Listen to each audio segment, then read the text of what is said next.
అయ్యప్పలకి అల్పాహారం అండి. మేము ఇంచుమించు ఒక 20 ఇయర్స్ నుంచి మొదలుపెట్టాం సార్. విశాఖపట్నంలో ఏమి లేనప్పుడు మామూలుగా స్వాములకు ఫస్ట్ ఒక 50 మందికి అన్నదానం పెట్టాం. అలాగా మాకున్న దాంట్లో అప్పుడు ఇంత ప్లేస్ డెవలప్ అవ్వలేదు. అలాగే దీనికి అలా చేసుకుని ఒక 50 మందికి చొప్పున 3 ఇయర్స్ పెట్టాం స్వామి. ఆ తర్వాత ఏంటంటే మధ్యాహ్నం భోజనం అప్పుడు ఎక్కడా లేదు. ఆ 50 మందికి పెట్టడం చాలా ఇదిగా ఉండేది. అయితే మధ్యాహ్నం భోజనం పెట్టాం స్వామి. 3 ఇయర్స్ అలా కంటిన్యూ చేసాం. ఇది 87, 88 ఆ టైంలో.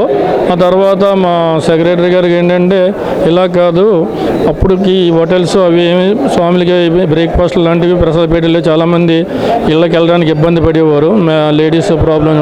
అలాంటి టైంలో మేము సంకల్పించి ఇక్కడ మార్నింగ్ బ్రేక్ఫాస్ట్ స్టార్ట్ చేసాం స్వామి, అల్పాహారం అని చెప్పేసి. అలాగే 20 ఇయర్స్ నుంచి స్వాములకి పెట్టుకొస్తున్నాం. 1500, 2000 వచ్చేవారు, ఎందుకంటే ఎక్కడ ఉండేది కాబట్టి.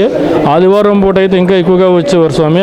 అలాగే 60 డేస్ పెట్టేవాళ్ళం స్వామి. ఇప్పుడు మాల వేసుకుంటే భవానీ కానీ శివమాల కానీ మిగతా ఇప్పుడు రేపు కనకమహాలక్ష్మి టెంపుల్ వస్తే వాళ్ళు వస్తారు, వెంకటరామూర్తి పసుబట్లు పాకు పసుబట్టలాగా ఎవరు వచ్చినా సరే స్వామి అని మాల ఉన్న ప్రతి ఒక్కరికి పెడదాం. ఇక్కడ ప్రతిరోజు కూడా ఒక పండగలా జరుగుతుందండి. గురు పౌర్ణమి అయితే చాలా భారీ ఎత్తున చేస్తారు. ప్రతిరోజు అన్నదానం కూడా జరుగుతుంది ఇక్కడ.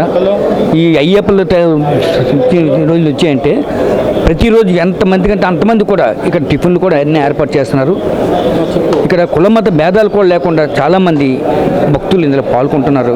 ఈ కార్యక్రమం ఎంతో చాలా దీనిగా చేస్తున్నారండి.